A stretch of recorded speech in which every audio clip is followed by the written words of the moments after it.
Hi everyone, this is Jackie from Smith Family Travels coming at you with another travel video. This time it's not a travel tip video, but kind of an observation of our travels. This time I'm going to talk about why I think the average European is slimmer than the average North American.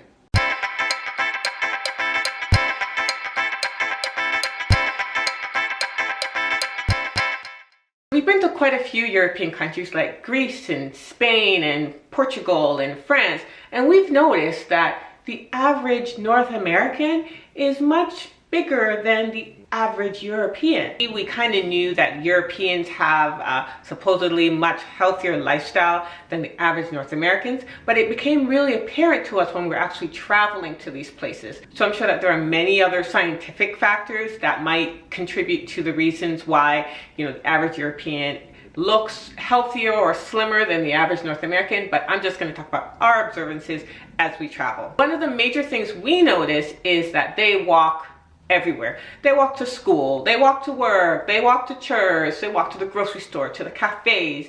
And we live in the suburbs in Canada, and so we don't do a lot of walking. We hop in the vehicle and we go grocery shopping and we go to work and we drive the kids to school. There's a lot less walking in, I would say, the average city in North America than the average city in Europe.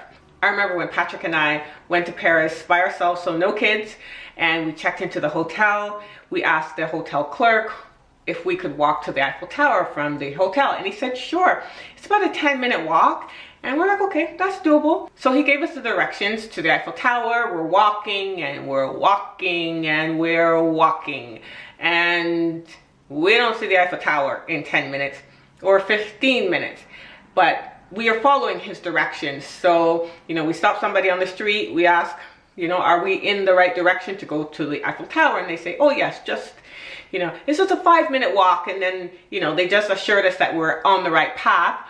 And sure enough, it took us maybe 25 minutes to get to the Eiffel Tower. Now, we're pretty quick walkers, we're not slow walkers, and we didn't have the kids with us to slow us down or anything, and we didn't get lost. But the 10-minute walk turned into a 20 to 25-minute walk. And we've had this happen to us in other cities as well, where, you ask somebody where the Louvre is, and they're like, oh, it's just 15-minute walk. And it turns into a half-an-hour walk. So my advice to you is, if you're visiting a European city and anyone tells you that it's a 5, 10, 15-minute walk, just double that time. Because their 10-minute walk is not our 10-minute walk. That's based on our experience. Walking is such a part of their lifestyle that they can't seem to imagine why you would take a bus or take a car when you can just walk easily somewhere. So last year we were in Florence, and we had seen all the beautiful basilicas and duomos, and we were ready to go home.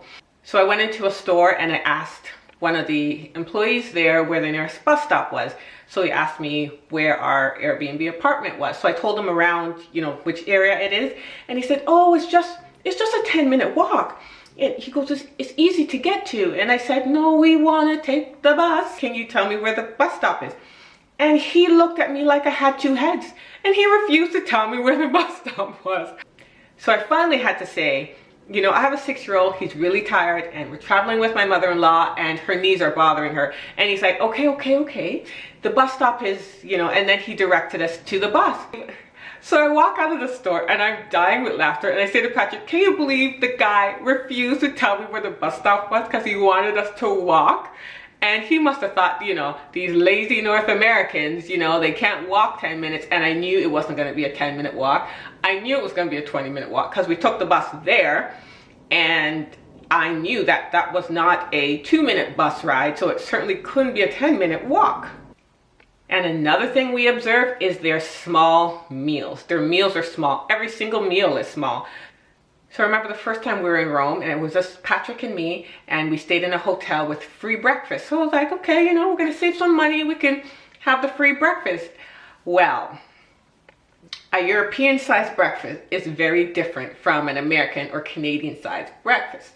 You're not getting bacon, eggs, and toast, and waffles, and all that stuff. You're getting pastry and coffee.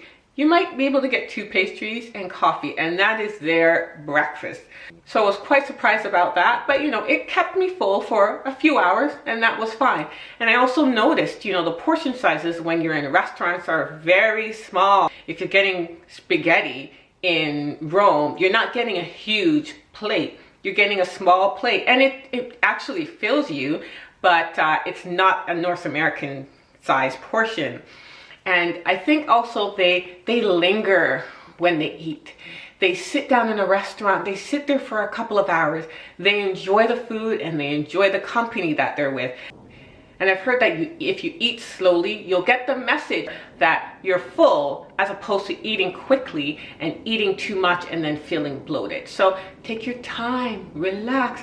And they eat dinner much later than what we're used to. So I would say breakfast and lunch are usually about the same time as what we're used to. Sometimes lunch is much later than what we're used to. Breakfast is pretty much the same, but dinner, 8, 9 o'clock, I would say, is the average dinner time in many European cities. And you know, we eat dinner between 6 and 6:30 at home, but then I have a bedtime snack around, I'd say 9:30, 10.